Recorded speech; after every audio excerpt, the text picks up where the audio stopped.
Lacey Craig. Welcome to the School of Self-Mastery Summer Fridays series. I'm super excited to have you here. And we're doing things a little bit differently right now. We're doing video, which is going to go inside my Facebook group. For anyone who is not already in my Facebook group, I would love to have you. It's adriendorson.com/community. And then you can see Lacey's beautiful face. If you're listening to this on the podcast, then you're still in a good spot. You can listen to the entire interview here or catch the video. But over the next, I don't know, for the foreseeable future in the summer, we're going to be doing an additional episode on Fridays called Summer Fridays. The reason I started this is because when my brother was working in New York, I don't know if you know this, Lacey, but like in New York, like all these companies have Summer Fridays that you can use. And like on Friday, you can leave early, take the day off. It's like you have a certain amount of Summer Fridays. And I just, for some reason, thought that was the coolest thing ever. I was like, you're off work? He's like, yeah, I'm taking a Summer Friday.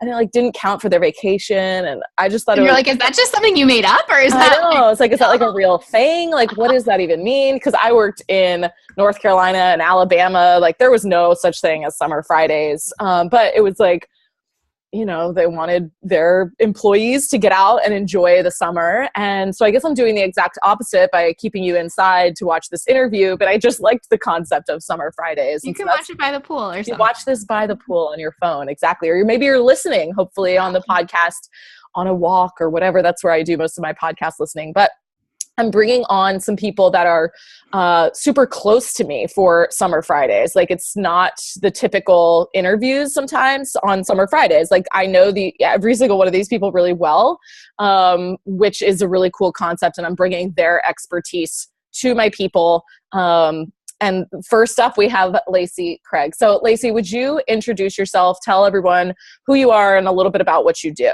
Yeah, definitely. So I'm Lacey Craig. My business is called A Lit Up Life. And basically my mission is to help other women build businesses that give them that lit up life. Like I think in the corporate setting, a lot of us had that feeling of like not being fulfilled, not being lit up by what we were doing. And my mission is to change that and to show other women that it's actually very possible to build a freedom-based business, to create the fulfillment that you want, and to do that in a very strategic and specific way to create results quickly. So basically, I help my clients build their businesses, translate their messages, create amazing content, and get really strategic about what they're doing and how they're showing up online. I love it. I love it. I don't think I was really lit up when I was in corporate. No. It's like I mean, I was interested in what I was doing, which is, you know, I think very different than being super lit up, right? Like it's when you think about like having a case of the Mondays, I don't typically have a case of the Mondays anymore. And even though I liked some of what I was doing in corporate, and I would never say that I was like lit up about it.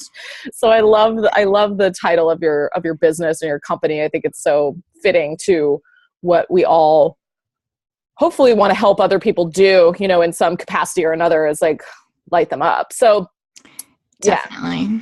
So today I really want to talk about like one of the things that you are really like your whole core concept of your business and how you teach people to create success, which is what I love talking about, right? Like how do we create more success in our lives, whether it's like in our health, in our relationships, in our business, in our finances. And so I bring on all different kinds of experts to help us create more success, more self-mastery. So what are some of the things that you see, or maybe just describe to us the model, right? Like your 3-piece system. Yeah, definitely. Let's do that first. Yeah. So I call it the MSE framework, and it's mindset, strategy, and execution. I have put all those together because my background is that I was a therapist for a while. Then I got my MBA, I ran a nonprofit, and then I also ran my own company. And what I've seen through all of that and through my different experiences is that all of that has to come together. So like in business, sometimes we're leaving out the really important mindset work. In, you know, the therapy kind of world, we're leaving out some really strategic, forward-thinking pieces. So this is like where I feel like we find our sweet spot is when we combine these things and are able to look at not just our business, not just our life, but bring them together and put them in this framework to really create success. Mm-hmm. Did you see this happening? Like, did the framework come from working with specific clients and seeing that they were missing some of these pieces, or that they had like, you know, a kind of a faulty framework to actually create the results that they wanted, and then kind of pulling those pieces together? Definitely. So from two things, I think. One, from watching myself, like I always tell my clients, and I abide by this rule, be your own best case study. So I really have like case studied how I've created success, how I've built 2 businesses. And like, when I look at it, like if I didn't have one of those 3 pieces, it would have fallen apart. Right. Mm-hmm. And then also seeing it, my clients, usually they come to me with maybe like 2 of those kind of going well, right?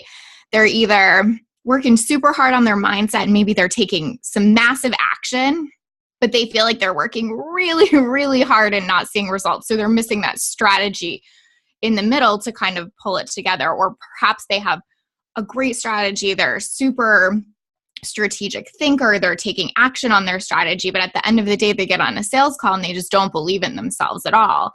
And it kind of falls apart. So typically we're working off of maybe 2 of those fairly well. And then when we incorporate the third and when we get really specific about the other 2, things really tend to shift quickly.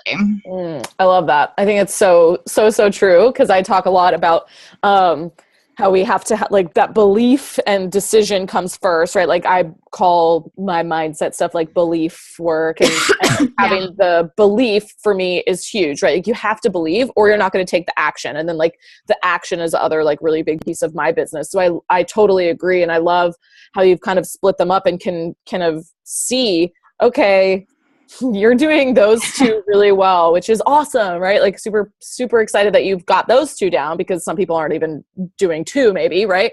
But then we have to add this third layer. Okay.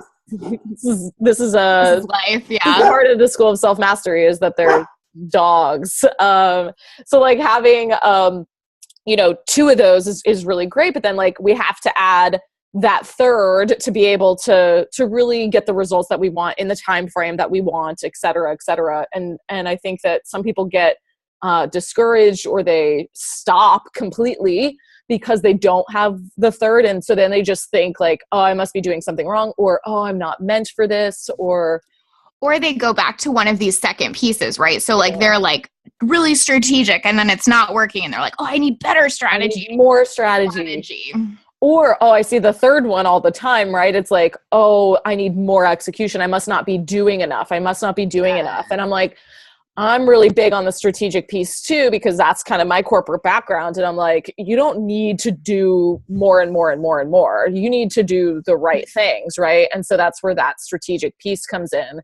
But then the mindset, which I'm going to ask you to kind of break down each of these a little bit for us, but like the mindset piece, like if you don't believe that it's possible, well, just leave the action on the table, because it's not going to happen. Like we don't need to do if you don't actually believe it's possible or believe in yourself, like to sell it or whatever it is that, that mindset work is doing. So, the whole mindset thing like was brand spanking new to me when I came into this online entrepreneurial space, because in the corporate world, that's not a thing. So for anyone out there listening who maybe is not familiar with that, or not familiar with even like like people use the term like mindset practice. And I would love to know like what that means for you and, how they can kind of get started on that piece. Yeah. So I love that you said beliefs, because that's really kind of what it means for me, right? Is like, do you have beliefs that support the results that you want to create is basically the question you have to ask yourself when you're looking at mindset. So like you were saying, like, do I believe that I can do it? Well, if not, leave the other stuff on the table, because like that has to happen first, right? And then I think also it's just, from a perspective of like therapy and psychology, we operate a large percentage of our decisions and our emotions and all of that from our subconscious mind, right? And our subconscious does not filter for accuracy. It filters for repetition. So meaning like when our subconscious processes something, it's not like, well, is that true or is it not true? Like, can you really not do that? Or do you just think that? No, it's like you tell yourself all the time, I can't do this. And that's what it filters for, right? Like I love your episode. I don't know if you remember the number. I think it's like 104, which is creepy that I remember that. But with Dana Wilde, right? And she talks about your reticular activator and how your subconscious like literally is looking to confirm your beliefs, right? Mm-hmm.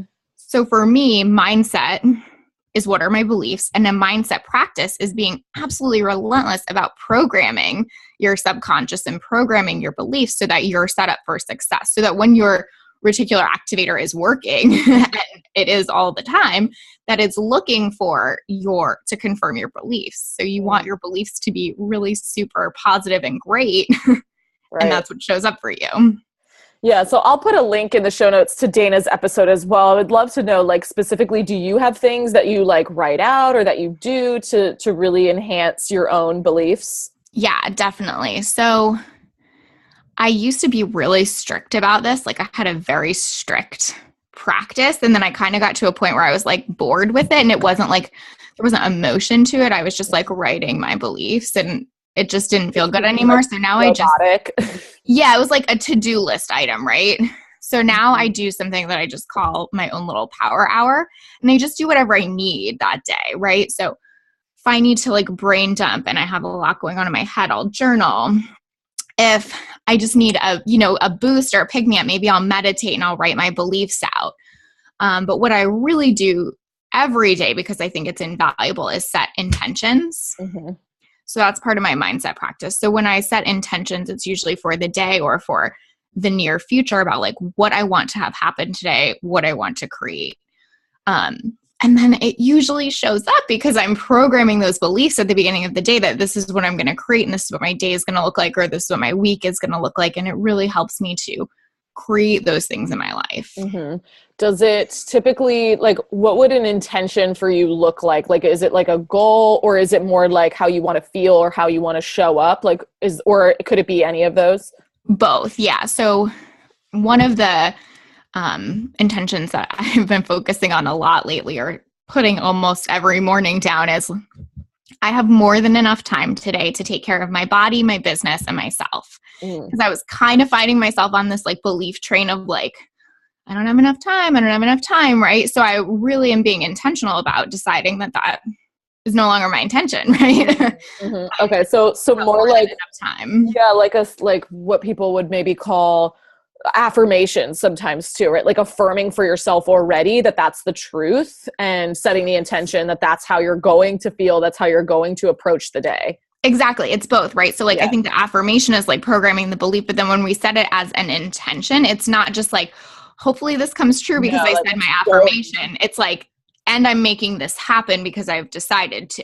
Yeah, I love that. Okay. So people out there who don't have a mindset or what I like to call just your belief practice, whatever it is that you do to enhance those beliefs, they don't need to be super regimented in this in terms of what you're doing. Yes. But you do need to be relentless in doing it every single day in some capacity, because you will never improve those beliefs if you're not working on them. Again, like subconscious filters for repetition, not accuracy. So if you're not repetitive and relentless about this, it's going to catch up with you very quickly. And it's not like, oh, I'm having a really bad week, I better do some mindset today and hopefully make it all better. It's not like taking Tylenol for a headache. Like it has to be preventative. Mm-hmm. Do you ever meet people who already have like, who maybe don't do specific mindset work, but that have like really strong beliefs? Is that part of like how they were raised, or how, they already had good beliefs? So it's not necessarily something that they consciously do necessarily? Definitely. Like in psychology. I'm asking for a girl that is a friend of a friend. A friend of a friend. It's me. Like, I don't like, I would say that I do have a mindset practice, but like, I have like this relentless, like unwavering belief in myself. And I don't think that my belief practice is maybe as strong as other people's. I disagree with you in the sense that I think you're probably doing it more than other people. It's just so ingrained in who you are. I guess right? That's what my question is. Yeah. Yeah. So like, for example, like when a situation comes up that's challenging to you, I guarantee, one, because I know you, and two, because of the success you've created, that you're not like wallowing. You're not like, no, God, I'm not going to be able to do this. And like, I'm like, oh, I know I can do this. Affirmation, right? Okay. So it's like, or it's almost like second nature now because maybe I've had that. Because it's programmed. Exactly. Okay. And so that's why the mindset practice is important, because it programs it. But what's more important is that in situations we're showing up with it, right? Right. And because you've shown up with it, what you've done is create this trust within yourself that that's actually true. Yep. Now, like, you just believe it every time it shows up, right? Beautiful. I love that. And that's, not to discourage other people if that's not their default, but guess what? You can create that default, which makes you unstoppable. Absolutely. Because I like truly believe that my success is inevitable. And I tell people all the time, like, not out of cockiness, but just out of truth, like, because I know that I'll do what I need to do to make it happen. And so I think that once people start reprogramming that mindset, they will have that too. And then they become unstoppable, which is what I think everyone needs. So that's where we're going to start, right? Yes. Mindset stuff, belief work. All right. And then the next step is strategy. So like, what would people need to do, or where do you see them like kind of flopping around with this one? Do they just do the mindset and then start taking action? And then they're just kind of randomly taking action. I call it random acts of action. Yeah. Well, so sometimes what happens is someone like you mentioned, like you, that just has this like innate belief. They skip over the strategy part because they're like, oh, I got it. I got this. Like, make it happen. They just start like throwing things at the wall, and then they're, maybe making small progress. Yeah. But they're working really hard to make that progress. So and the other thing that I see too is that I really believe in looking at each of these pieces of the framework from an internal and external point of view. Mm-hmm. So for strategy, sometimes what I see is I have an internal strategy in my business. Like, I have a way I run my day. My accounting is all set up. My structure is very clean and strategic, and I onboard clients really well. But I don't have a strategy for like going out and getting clients or marketing. Or the opposite, right? Like, all I'm doing is like marketing, but when it comes to onboarding a client, it takes me 13 hours because I'm a hot mess and I don't have a strategy around that. So combining like the internal and external strategies in your business is where you find your sweet spot, and where a lot of people struggle. Most people are either like an external kind of person where they're going after stuff, or they're an internal person where they really like organization and routine and setting those things up. But then no one comes because right. And they have this beautiful like back end organized thing, but nobody is showing up to buy from them. Exactly. Okay. So making sure that they have both of those strategies in place, because otherwise you have one on the front end where you're getting maybe you're getting lots of business, but you're probably not keeping as many customers if the back end of your business, the internal processes are a hot mess, and you probably can't take on actually as many clients because on the back end it becomes such a disaster that it feels like more work than it actually is to have it's those like clients. In our mastermind call recently, Kendrick Shope said, create a raving fan with every interaction, right? And so if you don't have that back end stuff, you're definitely not doing that. Right. I mean, I've had, I think like referrals and word of mouth is still the greatest form of business. Like, that's how I love to receive clients. It's how I love to, this morning someone asked me for a Facebook ads expert, and I was like, I got one, right? Like, I'll refer my people that treat me right and that I know are going to be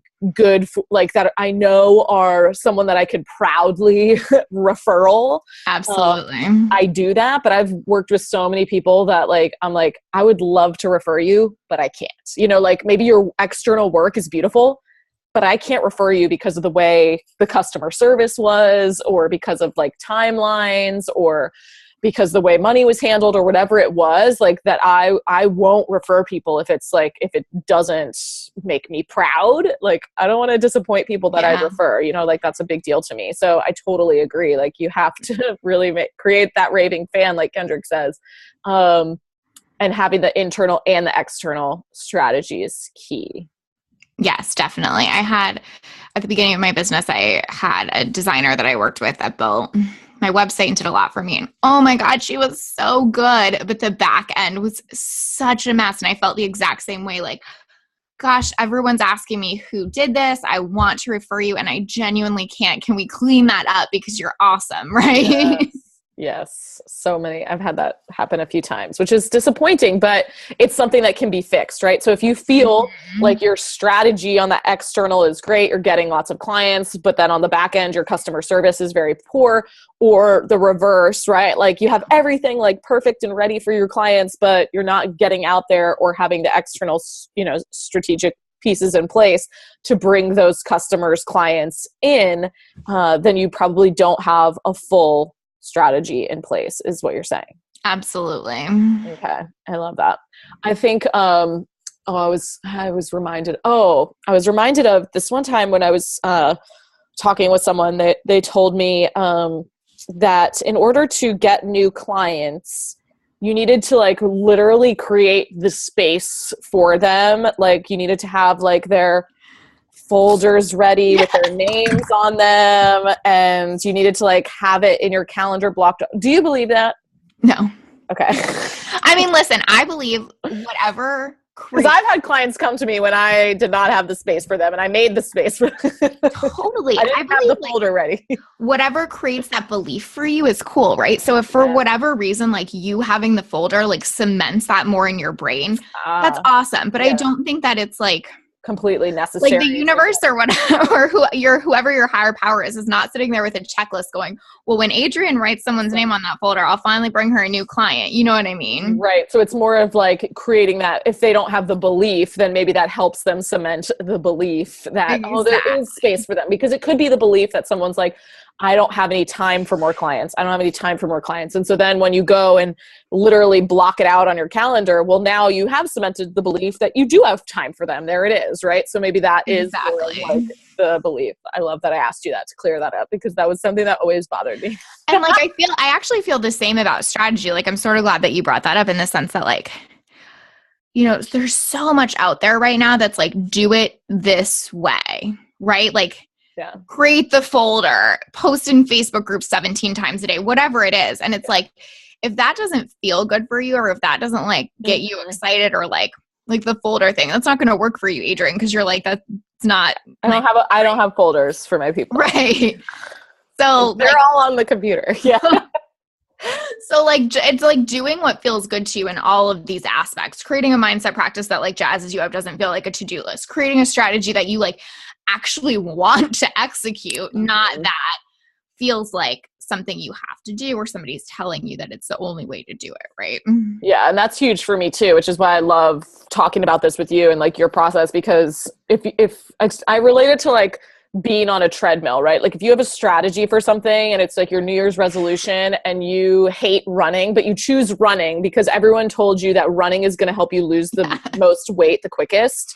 So you choose running and you only run for 3 weeks because you're miserable and you hate running, versus you love dancing and you would dance all year long, right? And I think the same thing is true in business. Like people are like, oh, the hottest thing right now is video. You have to be on video. You have to be on video. You have to be on video, or you have to have a podcast, or you have to whatever.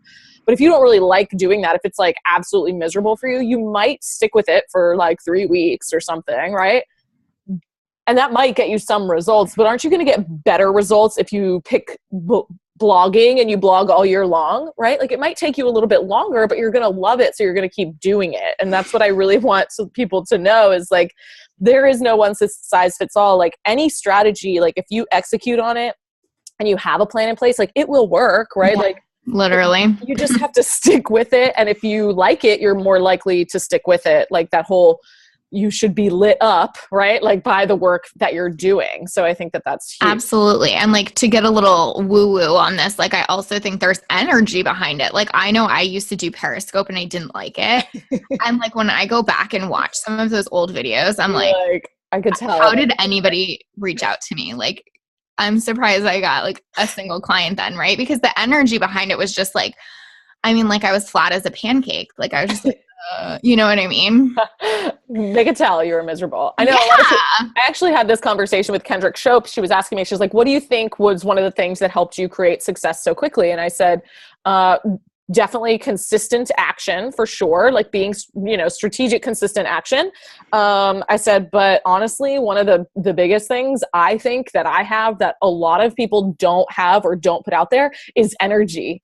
Right? Yes. Like having energy in the way that you talk, having energy in the way that you show up. And that stems directly from me loving what I do and putting myself on channels that I love, right? Like I was not that great of a blogger. You don't see me blog very often. I'll blog every now and then, like guest blog for people, but it takes a lot out of me to get that out, and that's because it's not my medium of choice, but I can show up with full energy here, like super easily. And I think that, do I talk like this all the time? Well, sometimes, like Lacey knows me. I kind of do talk like this all the time, but I'm not like this 24/7, like then I I'll probably go sit on my couch for a few hours after this and do some work. Like I'm not like high energy all the time, but that's what people think is that you have to like be like that all the time. I'm like, no, but you do need to like show up with energy, like you said. And it's not only like the energy behind it, but also the energy you bring forward. So there it is, like that internal and external thing that you were talking about, right? Like the internal, like how I feel about actually doing this. And then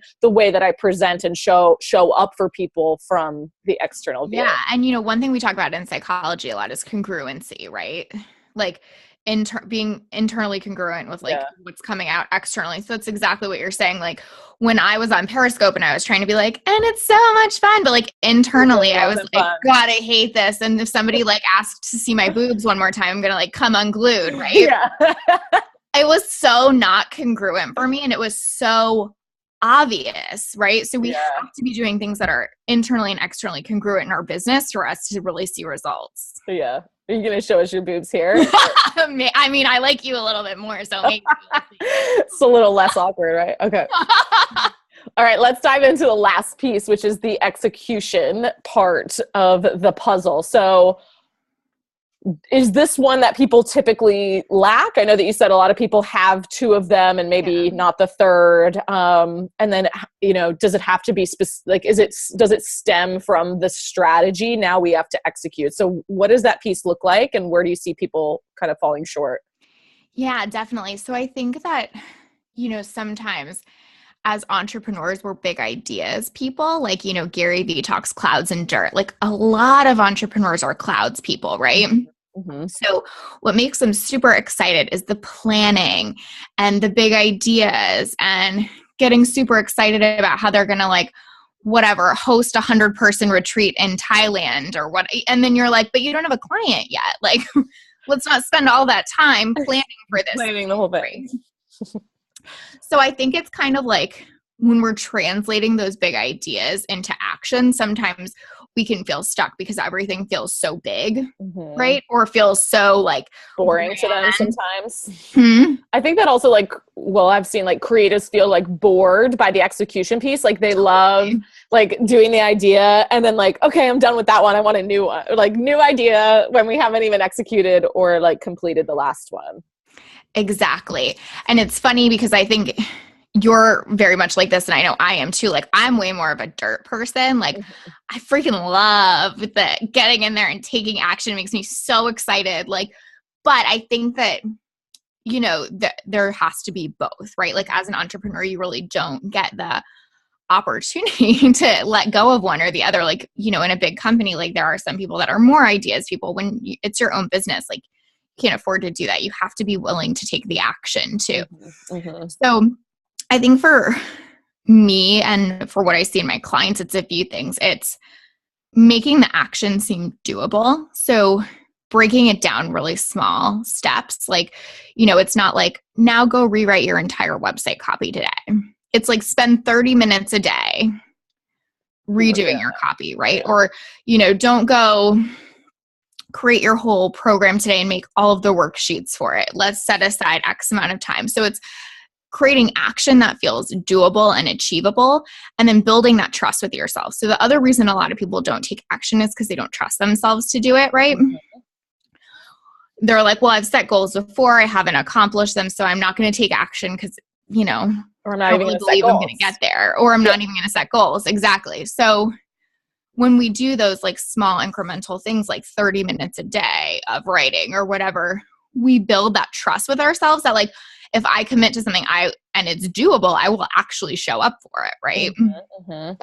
I call these, really like cementing your identity goals, right? Like, I'm the type of person that does what I say. Oh, I like that. Yeah. Right. Or like, and you have to start with these baby steps, right? Like starting with these small wins, which is what builds the trust. And so when we build that trust, then we trust ourselves that we are that type of person. So this is what happens, like failure to complete New Year's resolutions is because we're like, I'm going to run a marathon by, the end of January. And it's like, well, do you believe that you're so it comes all the way back to the mindset with these like types of goals that we set. Do you believe that you're the type of person that's going to work out for 30 minutes a day, or that's going to, take care of your health, or the type of person that cares about your health, instead of setting like these massive monstrosity of performance or achievement goals, right? Like achievement goals being like, oh, I'm going to make 10K this month. But if we go back to that mindset, like, do you believe that you're the type of person that makes 10K per month, or whatever it is for you, And so I think that you have to do those small wins. I love that you brought that up in that way so that people can like block that out on your calendar, start creating that trust within yourself, and get those small wins versus going full force for a week and then not hitting it and burning yourself out. This is what I see a lot of. It's like when you go all out, then you burn out, and then you don't trust yourself again, right? And so it's like this cyclical thing of and failure. Then you reinforce the belief that you can't trust yourself, and it becomes this vicious cycle. And I remember I read something of Bob Proctor's forever ago, and he said something like, he's very into like studying yourself, and he said, like, imagine what an expert you could be on yourself if you studied yourself for just 15 minutes a day for a year. And I was like, oh my God, that's so true. Like, we don't do that enough, right? And I apply that to like my clients and everything they're doing in their business too. Like, imagine how amazing your content could be if you just worked on it for 30 minutes a day. Yeah. As opposed to like, I'm going to work on it for an entire weekend, and I'm going to spend the whole time doing it, and I'm not going to come up for air, and then I'm going to get frustrated. And I'm going to be miserable. And then I'm never going to do that again, right? Exactly. And then we reinforce that we don't like that, or that we're not meant to do that, or that we're not cut out for this, or whatever. And those things aren't true. We just haven't set ourselves up for success. And this is what I talk about when I talk about like self-mastery and like really developing habits for yourself that support the success that you want to create, whatever success is for you, right? And we can't like just layer on a million habits at one time, or even 3 at one time, and then try to like go full force on them, because we won't be successful. That's just science, right? So like, let's stop trying to like, just disprove things that are science, and set yourself up for success by doing those 30-minute blocks on the action that you set up from the strategy, right? That are all based on the new beliefs that you've created with your mindset practice. Yes, I love that. I have a habit tracker that I give to my clients, and it's just like 21 circles, right? Yeah. And it's like, why do I want to do this? And we only do one at a time. And it's like, just like create these habits that you can get into place one at a time. And like massive things will happen. But what we think is that it's the other way around. We have to do all of them at once to get massive shifts. And it's really the complete opposite. No, you set yourself up for so much failure that way. So you talked about the framework, right? So I want to make sure that people can have access to that in case they want to like really go through this in the way that you take some of your clients through this. So where can they get that? Yeah, definitely. So I kind of just broke down or condensed a mini version of like the mindset strategy execution framework I take my clients through, and you can get a copy of it at www.alituplife.com/Summer Fridays. Perfect. I'll put it in the show notes as well. So alituplife.com/Summer Fridays. Lacey, why do you think that people aren't seeing the results that they want? Like, are they, you said that sometimes they have two of these things, or sometimes they're, not doing the internal, external. Is it all of those things? Why aren't the people getting the results that they want? I think there's like three main reasons. The first is, like you just said, not doing it internally and externally. Like, we're always focusing inward or we're always focusing outward in any one of those three things, right? Mm-hmm. The second is not seeing them all as intertwined. So like our conversation about how, it goes like you start here and then you go to strategy and then you go to execution. It really comes back to mindset, and it's cyclical, right? Like you should be doing all three of those things every single day, not like get your mindset in place, do work on that for 3 weeks, then create a strategy for 4 weeks, then execute. But no, like those three things should be part of your every day. Mm-hmm. And then I think the last thing is not being willing to reevaluate.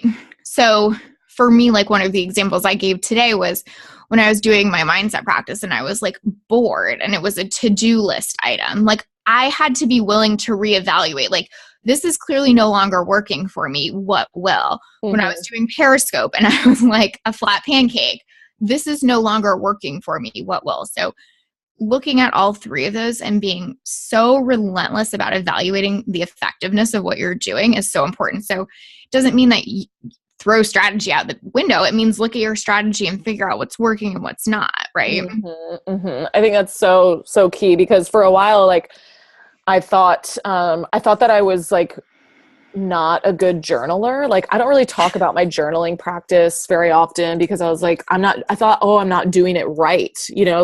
Because I was doing it different. Right. So I was doing it my way, which is all I needed to do. Right. And I am like a really relentless journaler. Like, I'm showing you like all my journal pages in my composition book. And I have like, I love that you have a composition book. That's the best. And I have like all of my like literally like journals.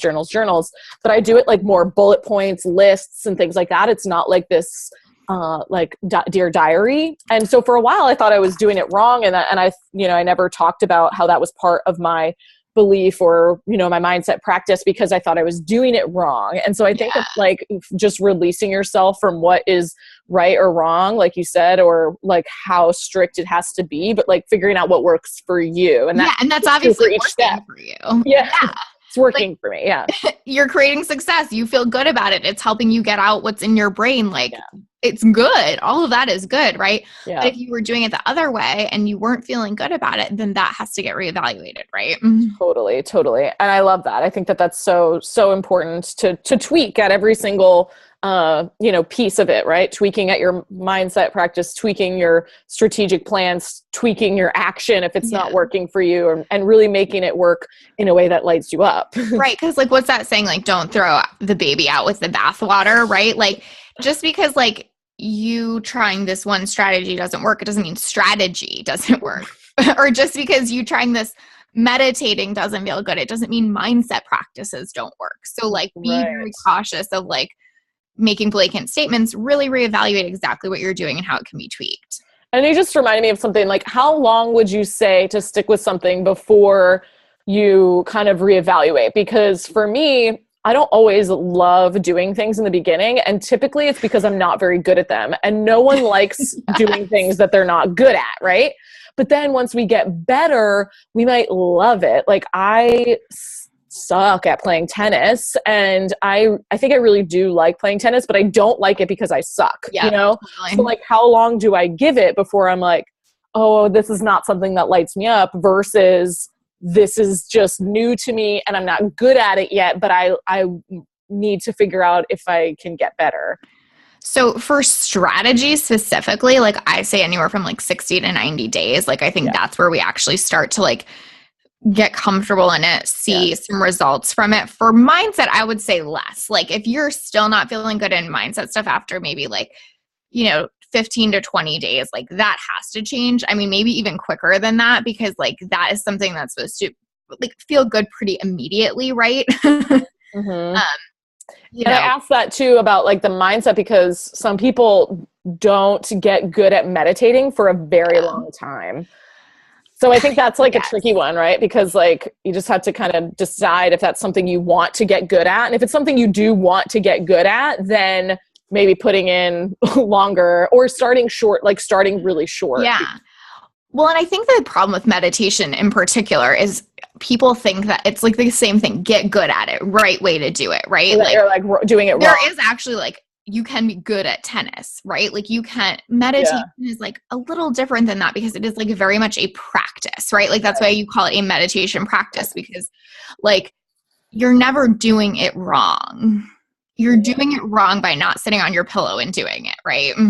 Yeah, and you're doing it wrong by telling yourself that you're doing it wrong or that you're not good at it yet. When in actuality, just enjoy it from day one. If you don't enjoy it, right? Like if you try it for a couple weeks and you don't really like, you're not even enjoying the process, then probably just do something else.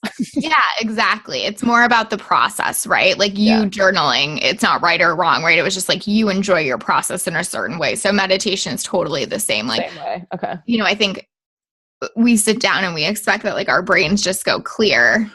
And that that's not what meditation is supposed to be. Exactly. Yeah. Like, no, that's not what our brain is meant to do. Mm-hmm. Yeah. But I just wanted to ask that. I think that's so true. The 60 to 90 days, I think anything you're doing right now is probably going to start feeding results in about 60 to 90 days, but people stop too soon, right? So they're like, oh, I've tried this for 3 weeks. And I'm like, okay. One of my very first mentors told me this, and I'm obsessed with this because I probably tell a client this, I don't know, 3 times a week, but it's like a lot of entrepreneurs will like put the water on the stove, right? And they're waiting for it to boil and they're waiting for it to boil, but they don't see anything happening. So they throw the water out right before it was like almost there and the water was all going to bubble up, right? So it's like, give your pot a chance to boil, I love that. I love it. All right, Lacey, I'm going to ask you just a couple questions about self-mastery. These are like my rapid fire, like quickies. Okay. So how do you define success? Success for me is definitely impact. That has always driven me. I think ever since I can remember, that's super important to me in my business. Like that's why I have named my business A Lit Up Life, because what I really see is that being able to help other women spread their light and message is my way of like making an even bigger imprint and impact than I could on my own. So it's like creating community and using all of our talents and strengths to create a bigger impact. Like this world needs more people that are lit up. Mm-hmm. Is there a way that you specifically measure that, or do you just go based off of feeling and like how you are executing on that? So I do ask myself like once a month, I have like a tracking mechanism, and I ask myself every month on a scale of 1 to 10, how impactful do I feel? And in some ways it's tracking how many clients do I have? Are they getting their message out there? But at the end of the day, it's really how I feel, right? Because I can be really impactful to one person and that can be a 10 on the scale of meaningful, right? Right. So it's really checking in with myself, like, this is very important to me. So where am I? Like, how impactful am I feeling right now? Yep. Love it. All right. How about 3 habits that help you create more success? Whether it's like daily, weekly. So creating habits would be one of them, seriously. But tracking, like I recently created something. I've been doing it for a while, but I created it for my clients, and I'm calling it metrics that make a difference. Mm-hmm. So for me and my business, it's tracking, yes, revenue, yes, list growth, but also other metrics that make a difference. Like how successful am I feeling? How impactful am I feeling? How many people am I just reaching out to and creating connection with? Mm-hmm. So habitually tracking like how I'm doing and how I'm feeling is really important for me.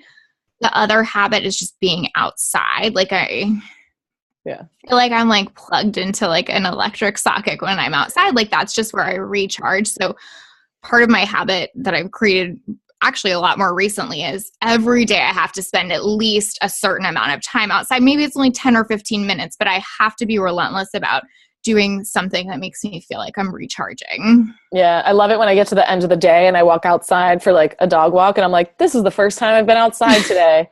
I'm like, that's frightening because I'm like you, like I have to be like out, and usually I am, but there are definitely days where I get like stuck behind this computer and I'm like, it's like 5 p.m. and I haven't been outside. Yeah, I used to be like really bad about that at the beginning of my business. Like we have a fenced-in backyard with a doggy door, so like I could even get away with like not taking the dogs for a walk. Yeah. And I used to be so bad about that. So that's why I've really tried to create it as a habit, because that's what helps me to like not have to make the decision about it. You know, I'm like obsessed with decision fatigue. So I'm not like deciding, am I going outside today or not? I'm just done. Yeah. That's how I am like with my workouts, right? Like, because it creates so much fatigue when I have to like decide, am I going or am I not going? Or like, what am I doing? What am I going to do today? That's why I love going to CrossFit, because I don't have to decide what I'm doing. That honestly mentally exhausts me when I would go to the gym. Like, I don't want to have to even think about it. I just want someone to tell me, which is also like when I train for triathlon, I follow the plan, right? Like they're going to tell me what to do and I just do it.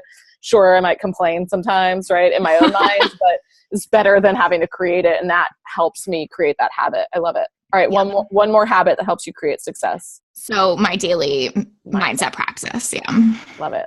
All right. I talk about having this really rich life. And this is the last question. I think it's really different for everyone. I think for some people, richness involves money. For some people, it does not. What would you say makes the life that you've created really rich?